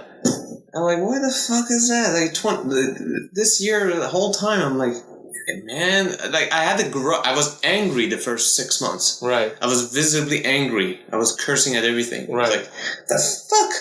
Yeah. Like, why is my life dependent on their decisions? Yeah. Which makes the idea of living like Henry, to bring it back to Hunter S. Thompson, Henry Miller, all these people, like Hemingway, even, like, for example. Yes, very good example. Yeah, it's like, no, you live it the way you fucking want it. I'm gonna do what I want, and if it works, it works. Yeah, and if it doesn't, well, you can go fuck yourself. I'm still gonna do it. Right. Yeah, it can be really frustrating because when you have to get cooped up inside because going outside might kill you, you're suddenly left alone with your own thoughts. And your thoughts are predominantly about the consequences of the life decisions that are sometimes made for you. And that can be very, very difficult to deal with. And all you want is to go back in time and make sure that you had enough things in your life that by the time you finally have to sequester yourself inside, you don't have any regrets. It's kind of like a soft core version of dying. Yeah. Like, you don't want to lie down in your deathbed and go, if only. That is the worst thing you could. That is the saddest thing you could say on your deathbed. Yeah. If only. Yeah, that's my fear. Yeah. That's my fear. My fear I don't think I'm afraid of dying. Yeah. I'm afraid of not living. Oh yeah. That is definitely true. Like Dylan Moran had this joke and he said, like, people who are not really doing anything with their lives, like they're not enjoying it or anything, it's like when death comes, he can't kill you because you're not properly alive now. You're not living your. I butchered the joke, but it's like you're not living your life because you're afraid of dying. Because death can't kill you if you're not even properly alive. That's anybody who had a good life. Yeah, they die. Yeah, but they die quite. You go like, okay, he lived it. You lived it. Yeah, rather it's like you want to live I'm not saying short. Yeah, it doesn't have to be short, but like, you want to live a short but a good life, or a 90 years of misery. It's not even misery; it's just numbness. It's like, and the older you get, the more it comes to you. Like, when you reach that last 10, 20 years of your life, you know that death is like, it's like when you reach your 80s, and death is quite near, right next to you. It's like you have to suffer the remaining days thinking, what if? It's not going to happen once. Yeah. You're going to have to suffer that idea of, like, looking back at the 80 years that you had in your life and be like, fuck, I wish I'd done differently. I look at my parents, right? And there's pros and cons to how they live their life. Yeah. My dad was too poor to go to architecture school. So he never got to be an architect. But he still has the skills. He still designed my auntie's house and stuff. He never got to be an architect. You can see he lives his life with these little projects because he still wanted to create shit. Like, he made a chicken egg incubator out of a toaster oven and a light bulb. Wow. And next thing you know, we had like 25 chickens in the backyard. It was wild. And he made his own sailboat stuff because he never got the opportunity to create. And my mom, she wanted to be an interior decorator, interior designer. And she got the diploma in the 60s. But her mother wouldn't let her. And I see that in the house that we live in, that she fills it with all of this aesthetically pleasing stuff to our detriment, because if you have to live in a house that is more showroom than home, it is pain to deal with. But I feel like she's trying to live out the dream she never had. And that's kind of sad, that my parents never got to have the lives that they wanted, even though they did well for themselves. But on the other hand, they also lived all of this amazing stuff that I think our generation can't get into anymore. Like, my dad went to uni in Canada in the 1980s in Bethune College. All of his friends were like communists in the 1980s in Canada. One of his friends was probably a KGB agent, he suspected, because none of his stories like made sense. His backstory didn't make any sense, and one day he just disappeared. He hung out with this guy who was like a huge, notable dude in the Black Panthers, called Stokely Carmichael, and he would listen to all of his talks in Bethune University. Black Panthers or the Black Panthers? I've heard it before, but who was it? The Black Panthers, if you don't know, was this paramilitary and charitable organization started out by Black people in urban areas in America, particularly in places like California and whatnot. And they would openly carry firearms, and they would dress in uniforms. And they would go out and patrol neighborhoods in order to protect Black people from racist attacks. But one of the more notable things that they did was they started a program to feed poor children. Right. So these meal programs was what they started in order to make sure that Black kids weren't suffering from malnutrition in urban areas. The modern meal programs for impoverished kids in America is based off that. Is based off that. Crap. Okay. They got dismantled? Then they got dismantled by the FBI. Of course they did. It's J. Edgar Hoover. Yeah, of course. Wasn't he a lovely guy? Yeah. People joke his real name was J. Edna Hoover because he was actually a cross-dresser. Yeah, he liked to cross-dress. It's really weird. Like you're such a hawk, and then in your private life, you like to dress like a chick, and you're weirdly degenerate. It's so. I would assume he was also homosexual to a degree. I think maybe. I think he just liked to get off the idea that he was just doing something very wrong. It's so weird. But my dad knew one of the major members of the Black Panther movement after he had left, after the Black Panthers had been dismantled, after he moved on. And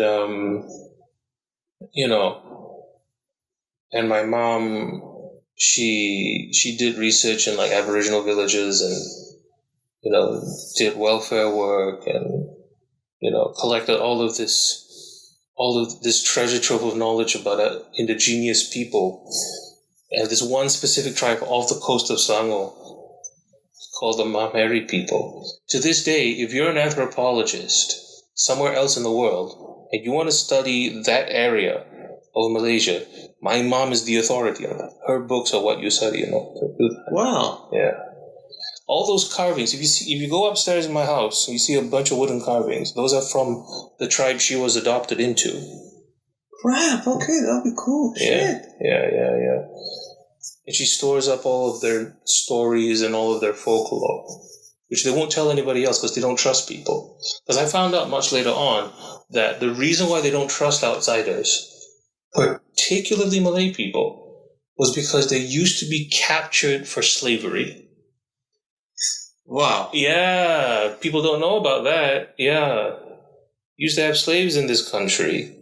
And they were sometimes Aboriginal people. Damn it. Yeah. Uncomfortable, huh? Yeah. No, uncomfortable, but I'm surprised to hear. I did not...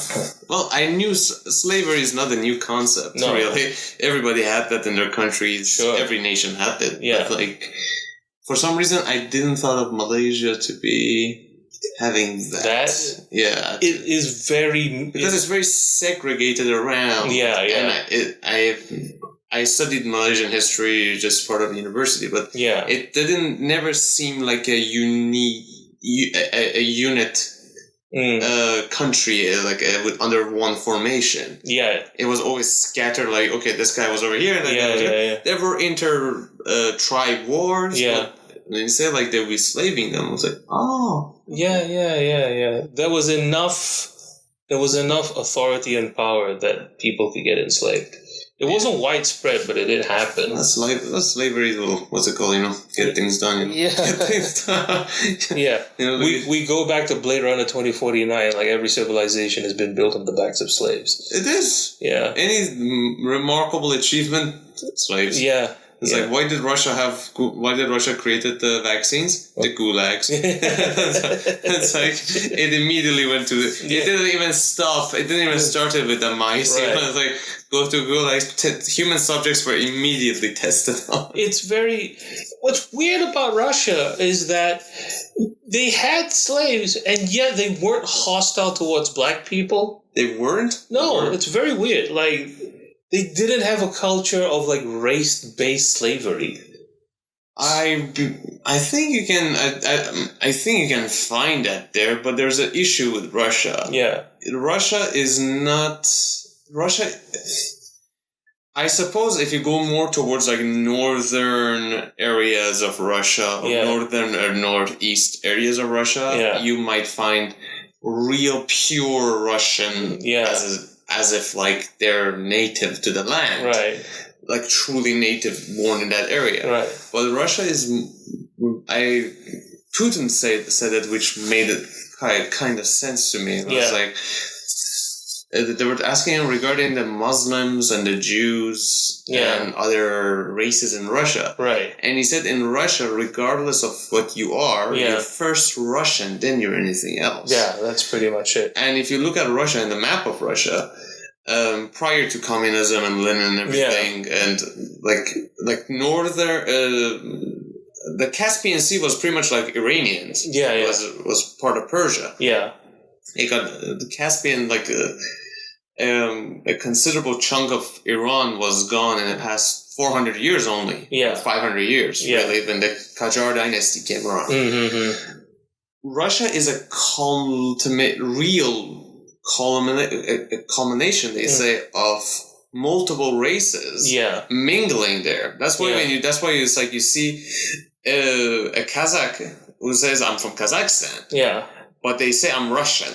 Right. At the same time, they also say I'm Russian. But the thing is, they still identify with the idea of being Russian. They do not say I'm Chinese. Like a Kazakh never says I'm Chinese Russian. Right. They say I am Russian. I am Kazakh. Right. That's the difference. In America, you're always African American. Yeah. Or you would be Irish American. Right. But you're not American. Right. Is it? There are Americans who think they're American, but the thing is, in Russia, I'm Russian. Right. Of course, there's minorities who are... I haven't heard of suppression there as much. I know there's some... Suppression, like you mentioned, like Dagestanis being... they're an ethnic minority, but the thing is, still, it's not something that you would hear it as often as like... you don't hear a police officer shoot a Dagestani in the back of the head in that is true. Moscow. You got that point there. What I found really interesting about Russia, well, not Russia per se, but the Russian language, is this. In any other language, you will have regional accents, right? English, the accent, they're like... 1,000 different accents. Australian English, New Zealand English. Yeah. You know? Hey man, you wanna start a revolution? You know? Taika Waititi. I hate that guy. Yeah. You can immediately tell where the person is from just by listening to the accent. You know? That's one of my favorite things to do. Just come up, just imitate different accents. The southern accents. Yeah. It's very. Oh, come on, Blue. You got a pretty mouth. That's like deep south. But if you're a Texan, it's just like a slow drawl. Wow. Everybody's really sleepy because there's just so much sugar in the food. Where you come from? Well, everything has barbecue sauce. Everybody has barbecue. I just made some barbecue sauce just a minute ago. I feel so relaxed. It's just a very slow. Everybody in Texas is Matthew McConaughey. He's talked really slow with a draw. I like to listen to him. Right. He actually did an app, like a sleeping app. Yeah.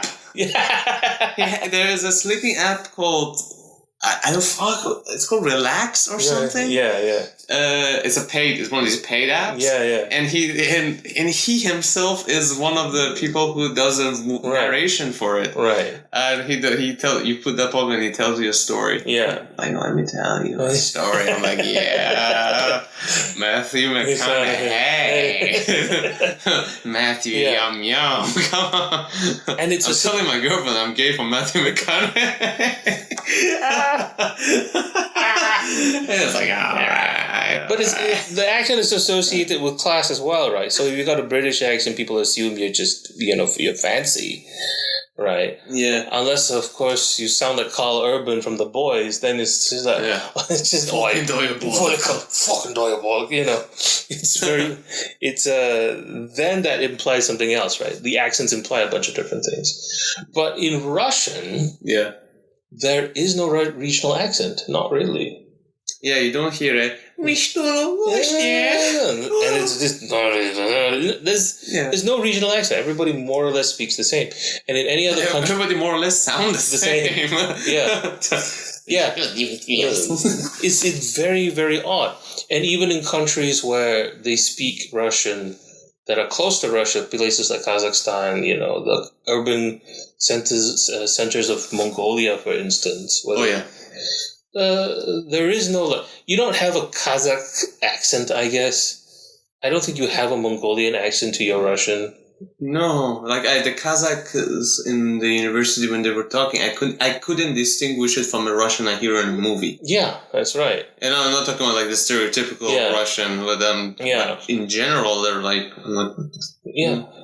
They all sound the same. They all sound the same. Like the fun part of it is there's a talk about when they dub a movie from American to Russian, or when you dub a movie from American to like Japanese. I can't distinguish the voices really.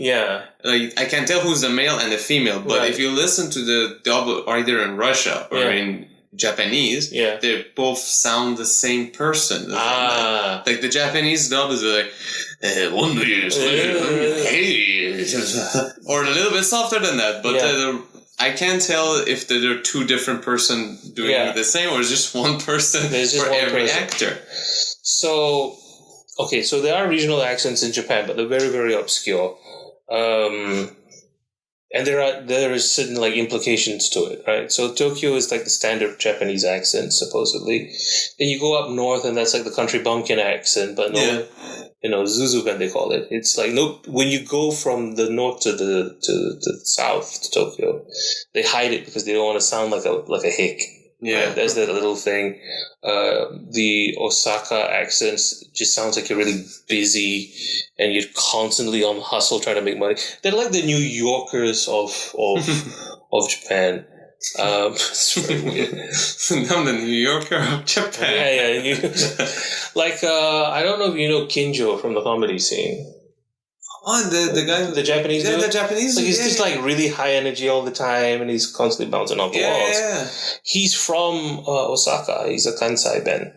He's 100% Japanese. Oh yeah, it's not an act. No. He's very Japanese.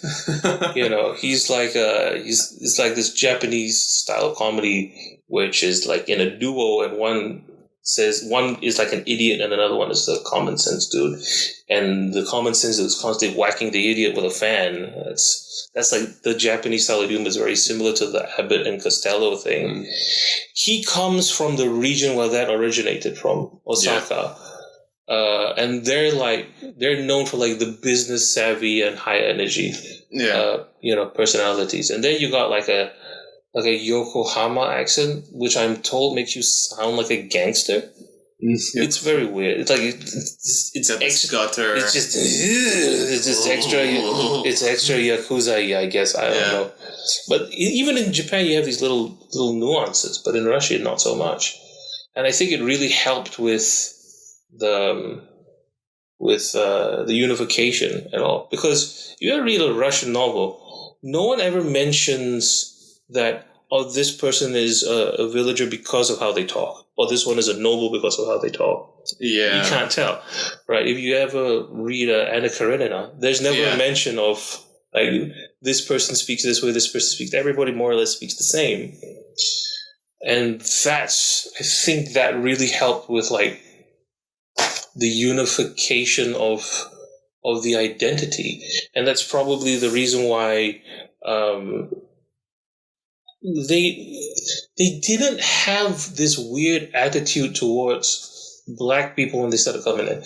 Like, I can't remember which Tsar it was, but he got a slave from West Europe. I think it was Alexander II, I'm not sure. Or was it Peter the Great? It wasn't Peter the Great, it was after Peter the Great. Oh. It's fairly modern. He got a slave.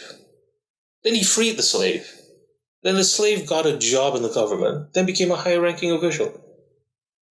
You don't hear that in America. No, never. Especially when you say Tsar, it's not that far. Like, America was still in the early years of formation. He adopted the boy. That's the thing. He adopted this black child who was supposed to be his eternal servant. And and then you have people like Alexander Pushkin, who's like 1/8 black. Oh yeah, that guy. Yeah.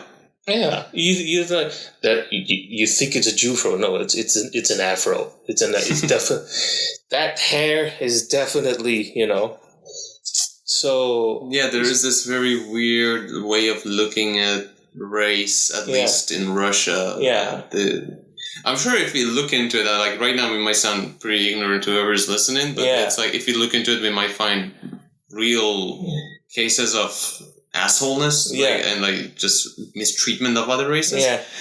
But at least on the outside, to an outsider, and to the available media, it's not very present that some minorities. We're not talking about the gays and stuff like that. We're just talking about there are no gays in Russia. No gays, no gays, no sucky, no. It's just, but in the race, they're treated rather alright. It's not weird. It's very interesting. Like they're not like when they're talking about when there's like Stalin came about. Yeah. And he killed God knows how many Russians himself, like 20 million of the Russians, I assume, just by he had this grand projects of modernization in Russia, and which was basically being run by slaves. There wasn't. You don't see a case they say they took this particular ethnicity, and made them a slave. They said it's Russian people being and you're black, you're white, doesn't matter, you're going into the gulag. He's going into the gulag.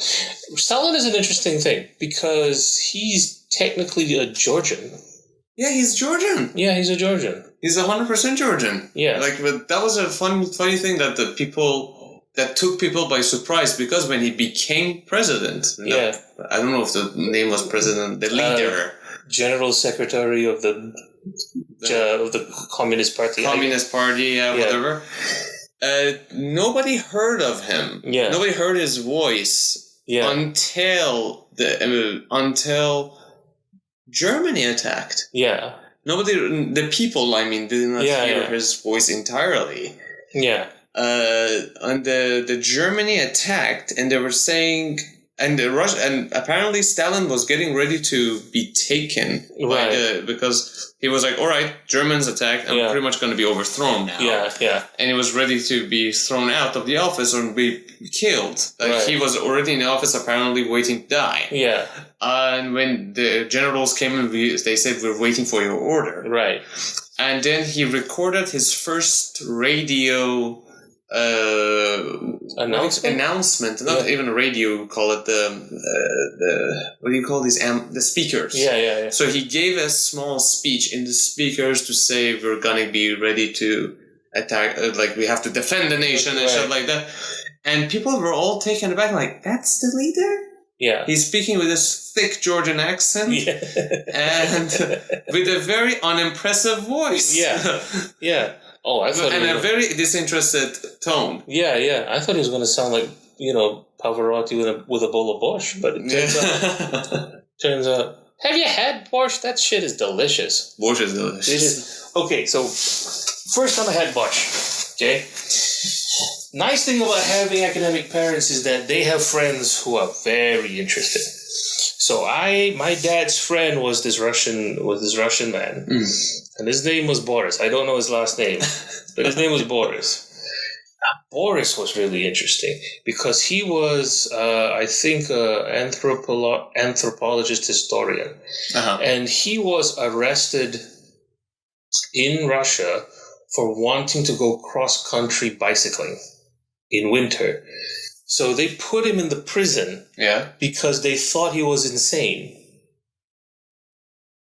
Yeah, no, they thought, who the fuck cycles cross-country in winter? Also, where is your papers? So they put him in prison, right? Then the communist, the Iron Curtain fell, and then the Berlin Wall collapsed. It was perestroika, right? Yeah. And then he left. Then he went to Malaysia, and it turns out Boris was an expert in the Malay language. All right. So he was trained in classical Malay, and his son spoke better Malay than I did. All right. This blonde, blue-eyed boy just demolishing all of the natives in classical Malay. It was really great. And, it was really great to have him around because it was like he's really warm and friendly, and you learn a lot of stuff about him. And went to dinner one day, and his wife made borscht. Yeah. And it was like, I don't know what to think of this because it's like, it's red enough for me to dye my shirt with. Yeah. There's sour cream in it, and I can't stop eating. It's so tasty. That's the red version, right? Yeah. Then there's the white stuff, which is made with like cabbages and whatnot. Every house has a different recipe. But the white version of the borscht has an interesting story. I found it in this little stall in this canteen in my university. This is in this Islamic university. And the reason why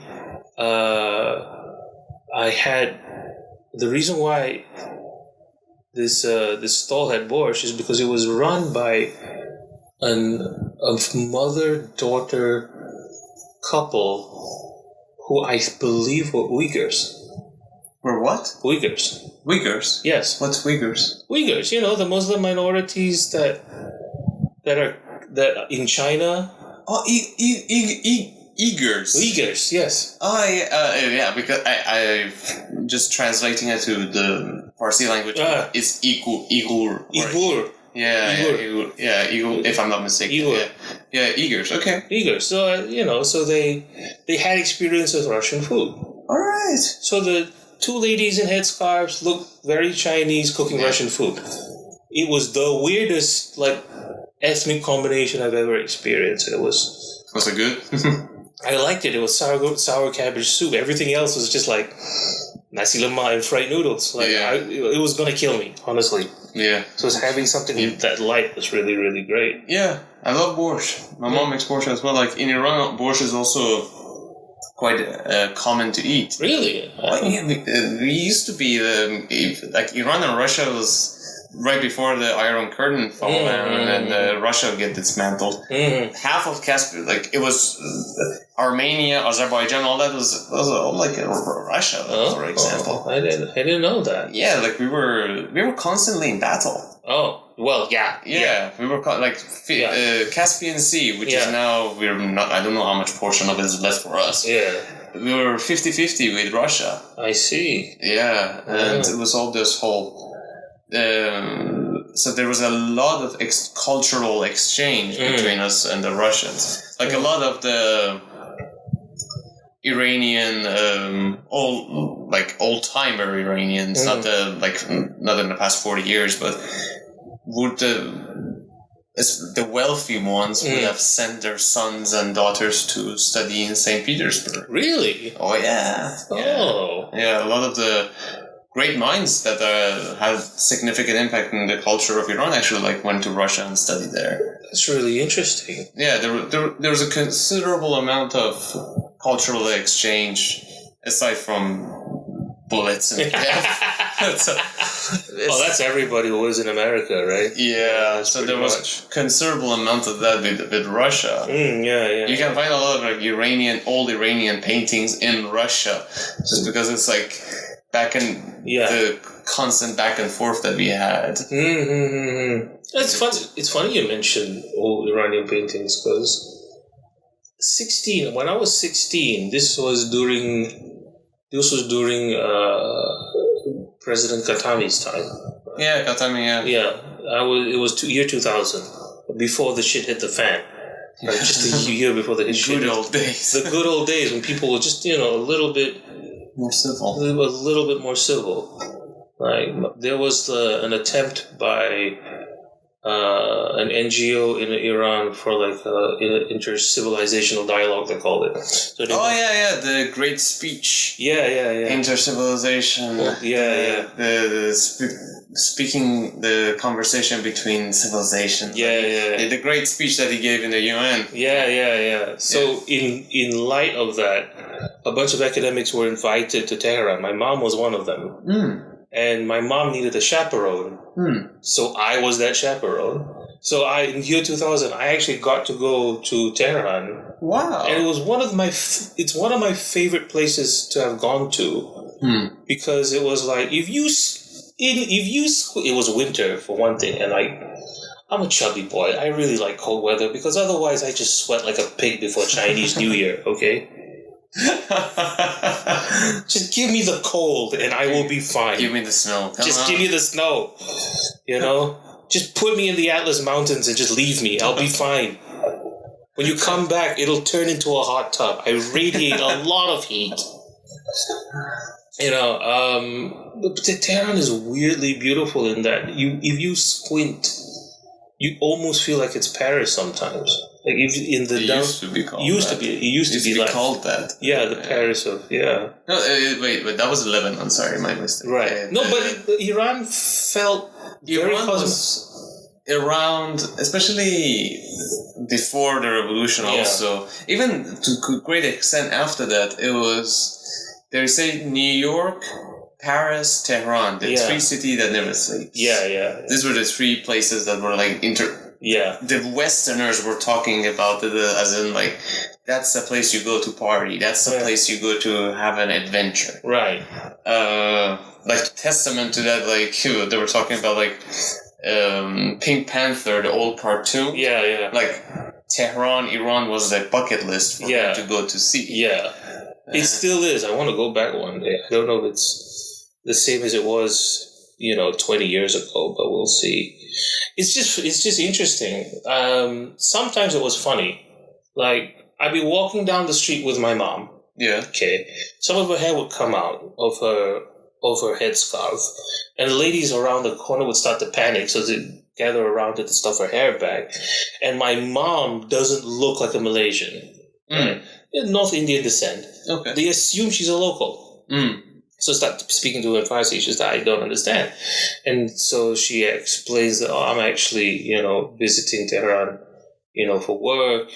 And then, that's very, very interesting. And then point to me and go, is this your husband? And my mom, no, that's my son. That's your son? I'm like, I look old for my age. What can I tell you? It's very awkward. God. So, I really like Tehran. It was really nice. I'm glad you have that idea about it. I mean, I know it's not as... Some people say like, man, I had such a great time. For me, I'm happy to hear that. Yeah. You have a great experience. But it's like... it's just got worse and worse and worse. And the thing is, some people say like, "Oh man, you guys had such a nice country." I say like, "Yeah, you want to go to the circus, but you don't want to live in it." That is very true. Yeah, and that was 20 years ago when things were like that better. That was like when we still had a good status internationally and everything. Yeah. Now our passport is dropped to the bottom. Yeah, like the quality of our passport is like we're like 4 above from the bottom. Yeah, which is really doesn't make any difference anymore at that point. Well, if it makes you feel less alone, our country is known for 2 missing airplanes and shut up, you'll be fine. Shut up. Oh, we have 2 planes, boo. People die, how many? 10? Okay.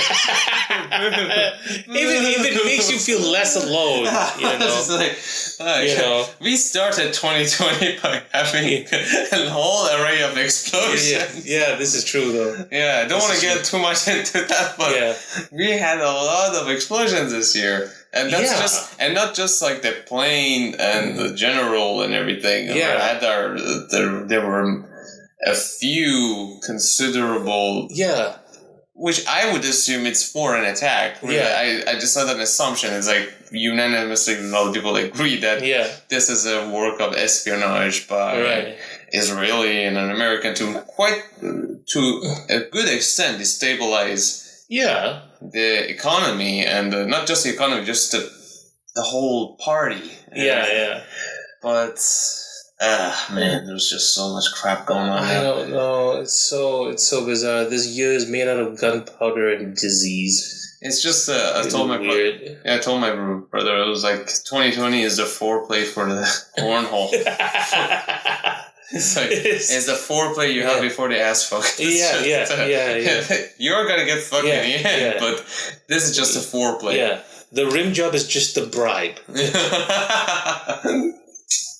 Right? Yeah. It's just a prelude for the... I don't know how that thing came about. Yeah, I don't... It's just... when did rim job became a thing? I think what happened was somebody tried eating pussy and went too low. That's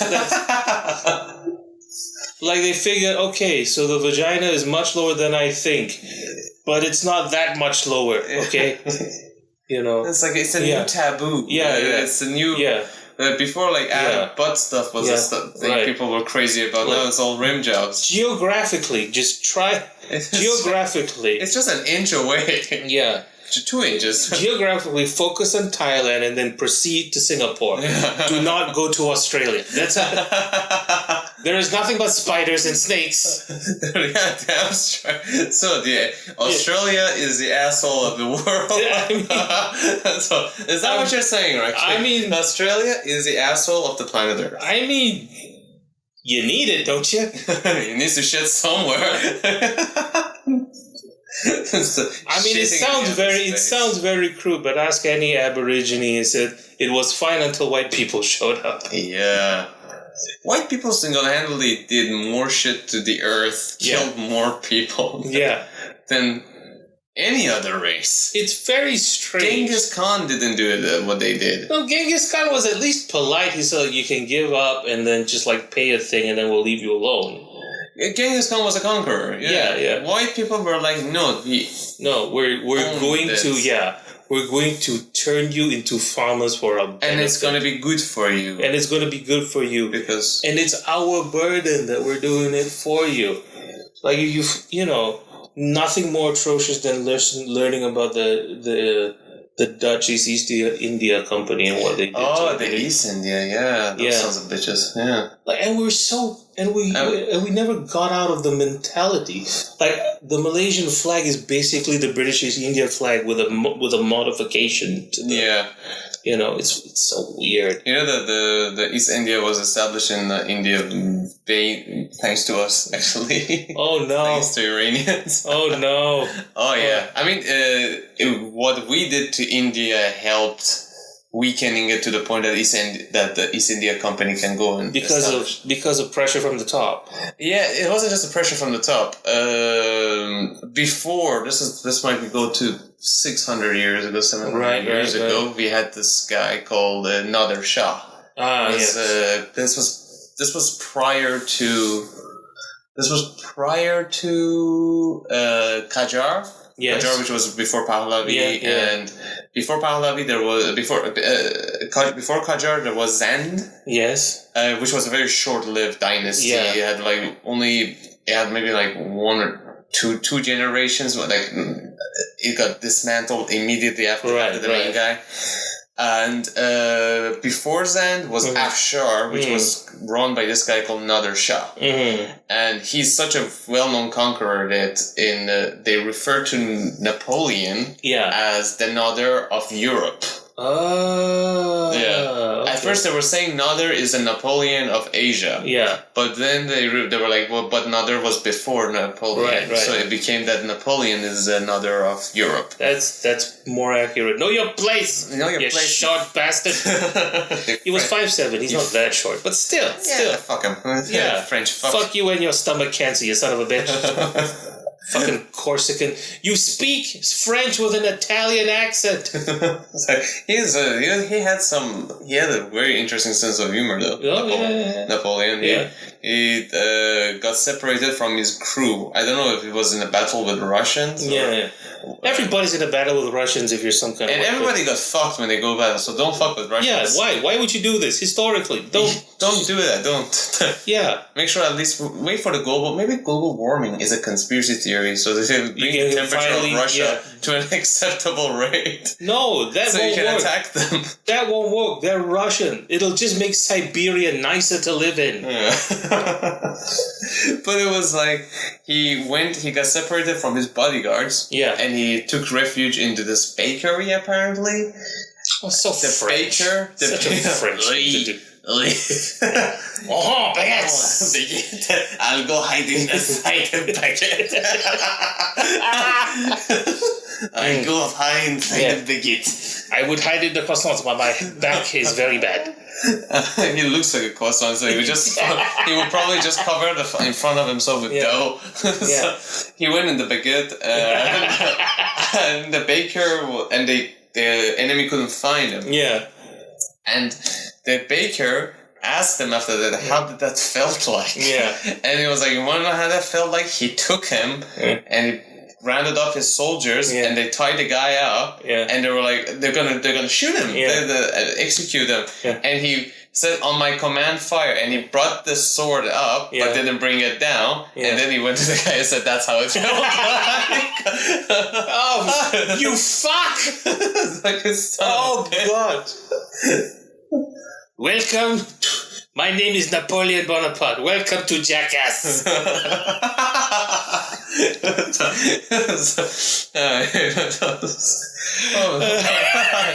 He was the original punk. You got punked, salope. Oui, I eat your pussy. You know what I just realized? What did you realize? That every single warmongering dictator starts out as like an ethnic outsider. Right? Yeah. So you got Stalin, who was actually a Georgian. And you got Hitler, who was actually an Austrian. Yeah. And you got Napoleon, who was technically a Corsican. Yeah. There's something about... being an outsider that you want to prove yourself in a sense. Yeah. Have a higher drive. Yeah, it's very, very weird. I was actually, funny enough, listening to Mike Tyson's podcast with Joe Rogan before I come here. And he was talking about his take... because he studied the conquerors. And he said, well, he legit did it because I was listening to him. I was like, oh, he knows what he's talking about. Right. He's not just bullshitting. Yeah. He said, all of them were mama's boys. Yeah. All of them were outsiders. Yeah. All of them were shepherds or farmers. Yeah. Which became somebody else. Right. Which became a conqueror. Right. And it's quite true, to be honest. Everybody you follow through in the course of history, they really came from nothing to be, the most admirable ones at the very least. Yeah. It's not that they came from nothing, but they came from what I notice, right? They come from the bottom rung of a higher class. That's a very uncomfortable position to be with, right? Because with Hitler, he wasn't exactly poor, but he was this sort of lower middle class man who was now a painter, and he couldn't get a job. First of all, when you mention Hitler, first you say Heil. Yes. He couldn't get a job. He did not need a job. Yeah, he did not. Yeah, it shouldn't be Heil Hitler. It should have been Higher Hitler. He will kill us.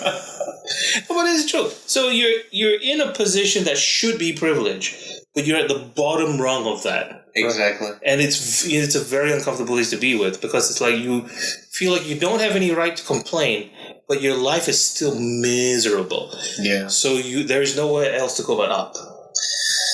Exactly. Yeah. I can't say anything about that for you, for this. It's really, and the thing is that they carry a considerable amount of rage with them. Oh, yeah. When it comes to that. Yeah. Genghis Khan, for example, I mean, he went and hid in a hide. Yeah. In a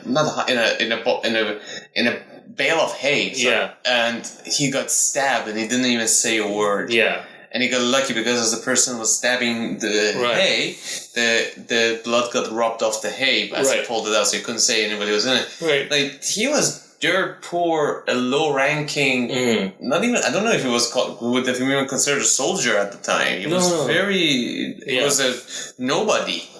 Yeah, that's true. Managed to gather people around him. Yeah. Hitler wanted to be a fucking painter.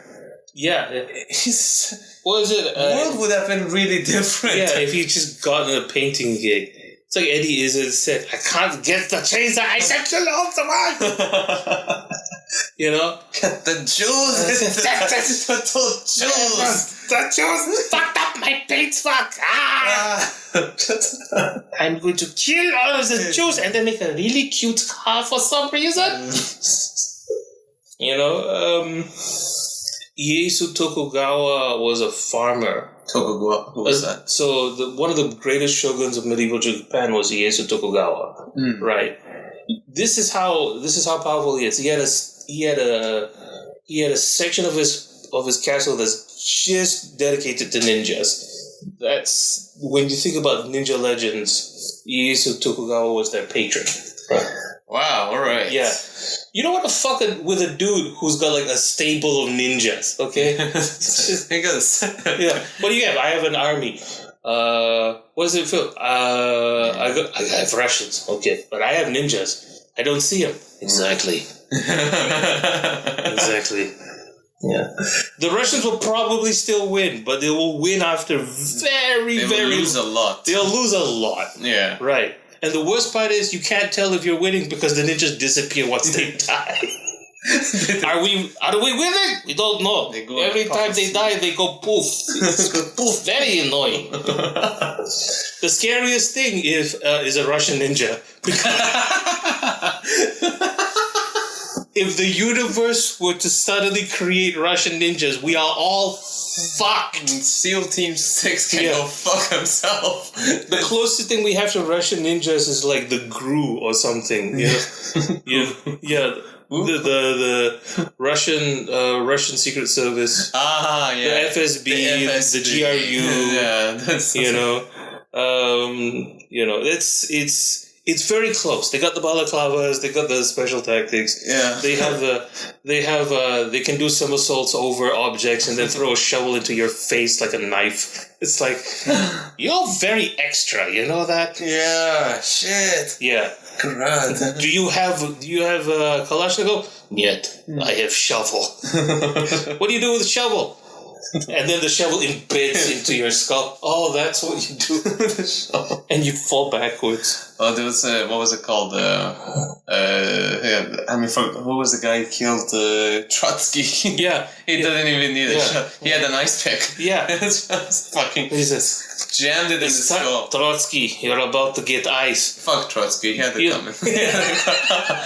Here's that pun was terrible. Just kill me. It's fine. It's fine. I don't... You make puns so bad, I want to die. Just kill me now. What was it? The Trotsky was like, he had the chance to kill Stalin and Lenin ordered it. Yeah. He just didn't went through with it. He decided not to go through with it. Yeah. You have to kill the Georgian hipster pretty boy. he's very, very sus. Yes. Wow. We're at 2 hours and 7 minutes, man. Yes. That's moral of the story is an Among Us joke. Red is sus. I just started playing that. Yeah. I just started playing that. And I actually asked, what the fuck is sus? What is sus? It's suspect. Suspicious. Oh, alright. Like, people were saying, like, hey, black is sus or red is sus. I'm like, yeah. Sorry, what the hell is sus? No, black is sus. That's because you're racist. You're racist. White as such. Well, yeah, actually, historically, this is true. I played it yesterday. It was quite cool. I just started playing it. It was like, Yeah. I can tell why people get addicted to that. Yeah, it will ruin your faith in people, but it's so... Oh, yeah. It ruined me in a sense because I was like trying to... it would ruin me because I realized I can be evil if I want to. Yeah. So like this person was like, I killed this person. Yeah. I became an imposter. So I killed this person. Yeah. And Orange ran in as I was running out. No. And he immediately reported the dead body. Yeah. I immediately, before he has a chance, it's Orange! It's Orange! Poor guy didn't even have a chance to defend him. He got thrown out. And then he got Oh my God, that is brilliant. Oh God. Like, fuck you. There is, just goes to show you there's a very thin line between a law-abiding citizen and a psychopathic serial killer. Oh yeah, the other time, one person called me out and was like, I think it's black. I was like, no, it's not, and everything. And then next round, I went and killed him. And he was the first person I killed, and his body was reported. Oh my God! And I just couldn't help it. It was like, the person wrote, I think his color was like, the person I killed was like white. It said white accused black, and now he is dead. Sounds fishy. And I immediately like, comment. And they all voted for me like, dude, what the fuck? White accused black, and now he's dead. History in a nutshell. Listen, I'm gonna wrap this up. Yeah. Let's wrap this up. And I just hope we can start doing comedy again. And I hope Krakow stays. I'm hearing all the comedy clubs are closing up. All two of the comedy clubs. I hope whoever's having comedy shows, organizing comedy shows, I hope everybody gets back on their feet as well. Yeah. And I'm just looking forward to seeing everybody again. Hanging out. Mamak sessions. Because there's nothing like a good Mamak session after a show. Yeah. When everybody's gathered around and just like tossing jokes at each other. It's the best kind of interaction. Yeah, I hope we can get more people to also do podcasts and everything. Like just to have an imitation of that, even though we won't have that. Have that experience of doing a stand-up prior to that. I'll probably, by the way, cut this up to 2 hours. Sure. I think it will be 2-parter. Maybe much better. Okay, all right. Yeah, all right, ladies and gentlemen. I hope you guys enjoyed. Yes. I hope you guys could listen and hear us clearly. If you couldn't, well, it is what it is. Yeah. Anyways. Nice talking to you guys. Talk to you guys later. Anything you have to say, Raqib? Do cocaine. The secret to life is cocaine. Be like Hunter S. Thompson. Do cocaine. Do cocaine, kids. Do cocaine. Just break it down to 30-minute and then 50-minute increments. And then do some grass to take yourself down. Yeah. Everything in moderation. Everything in moderation, kids. Everything in moderation. That's the moral of the story. Do cocaine.